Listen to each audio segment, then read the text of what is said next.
class, Unlearning Our Loneliness. The class is going to offer different models of love that have existed both in philosophy and theology and as well as literature, and just look at how those models of love inform us about why we're lonely and ways that love, or different ways of understanding how our relationships partake in love, can help us unlearn that sense of loneliness. Loneliness is not something that I think is something that we're born into or something that's given to us innately. Instead, I think loneliness is something that we learn over time, and that's why it has to be something that we unlearn by thinking about it. So the way that we're thinking about it this summer is to look through Plato's Symposium, which is a series of speeches about love, and that's what we'll look at today, starting with both the introduction to the Symposium and Phaedrus' speech. A couple of points of introduction first. Number one, the Symposium is recounted by a narrator who now follows Socrates' every move. The narrative is framed at a remove, so automatically the narrator tells us that it's a retelling of a secondhand story that was told originally by an intoxicated party after a long party, and then committed to memory. So there's no sense that the speech is true, or that it's historical fact, or that it's accurate. Instead, Plato does everything possible to help the reader see that it's not something that's supposed to be gospel as truth. It's something that you're supposed to think about and understand and take from it what's true, or what emerges as truth, or what reveals itself as important to you as a reader. But the reader is early on invited to take on the role of the companion, to whom the ostensible narrator, Apollodorus, which means the gift of Apollo, and Apollo is the god of music and truth, but the companion to whom Apollodorus is recounting the Symposium. The setting of the Symposium is the night after a big party, where everybody's kind of hungover and feeling idle and slow. And this means that the heavier drinkers give the later speeches, and not coincidentally, these are the better speeches. So Plato starts with the lightweights, moves toward the heaviest drinkers, who still give the best speeches nonetheless. What he's trying to say about the connection between thinking and drinking is left up to the reader's imagination. Number two, like any good Nintendo game, the Symposium is constructed as a series of levels that become increasingly challenging. Each speech indicates a truth of love, but the purpose of the early speeches is to set up the later ones, the same way that beating the earlier bosses in a Nintendo game function to train you to beat the later ones, right? You figure out the skills that you need to do in order to beat the bigger ones that come later. So Plato assumes that truth emerges through an undeception.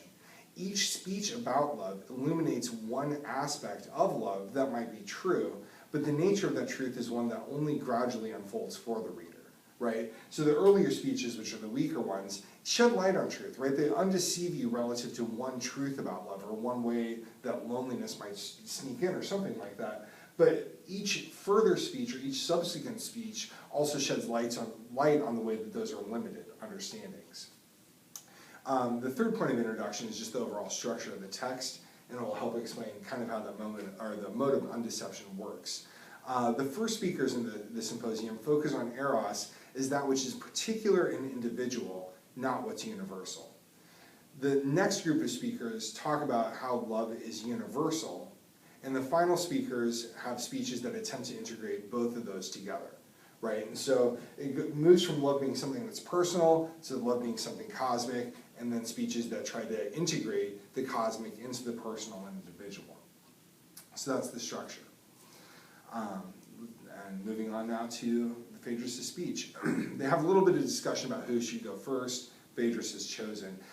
Phaedrus is somebody who's self-satisfied. He's used to being a favorite of older men, and he tends to calculate based on that possibility. He also happens to be a student of the Sophists, who emphasize style over substance. So that's just a little bit about his character. Phaedrus concludes his speech by saying this, quote, "These are my reasons for affirming that love is the eldest and the noblest and the mightiest of the gods, and the chiefest author and giver of happiness and virtue in life and after death." And what this sets up is a framework where his justification of love is three-part. That it's the eldest, the noblest, and the mightiest.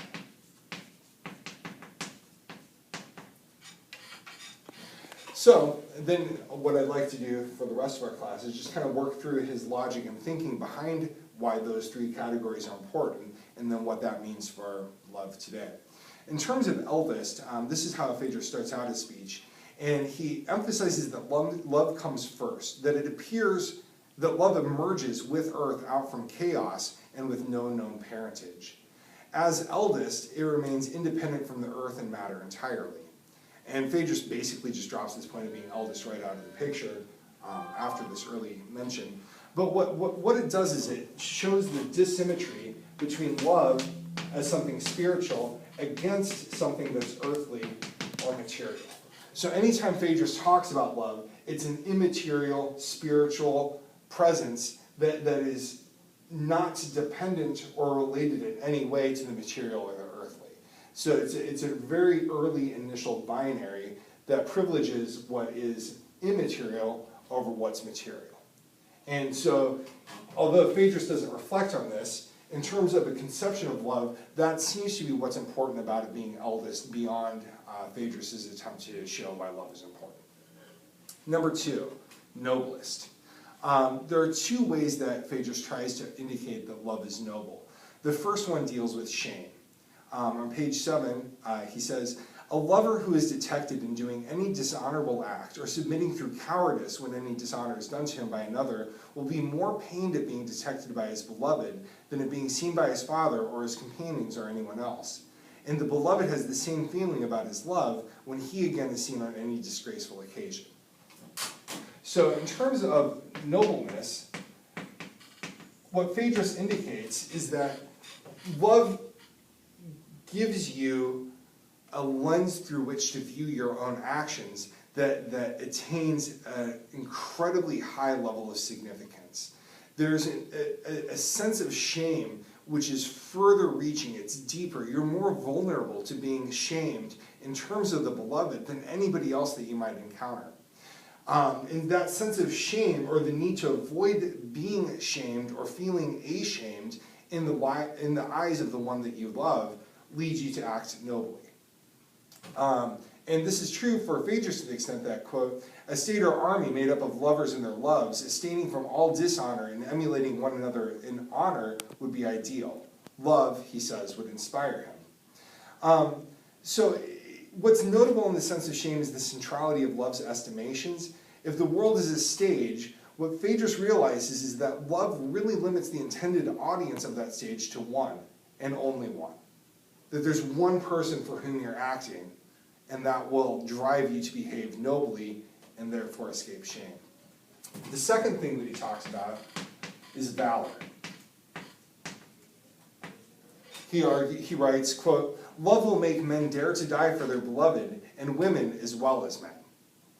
It's a nice little inclusion of women involved. But then he gives a bunch of historical examples that all correspond to an economy of lover and beloved. So he talks about Orpheus, Achilles, Alcestis, different examples of people who wanted to die in order that their love would be remained. But overall for nobility, what Phaedrus does is assume a definition that's predicated on sacrifice in both of these things. And the greater the sacrifice, the better.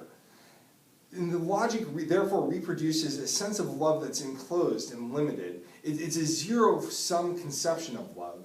And the upshot, or the significance of the system, is one whose worth is measured by the sacrifice of one's life for the sake of another. That's what makes love noble, is that it's a need to sacrifice, and it's a sacrifice that's intended for one and only one other. And to me, I think that's a fairly limited take on love, but it's also a kind of, that sense of love as sacrifice, I think, still permeates our culture today, and that's why people are expected to buy wedding rings that are worth, X number of months' salary, and you can tell your beloved, I have sacrificed this much money so you can wear this on your ring, and the ring wearer can know, oh, wow, you sacrificed a lot for me.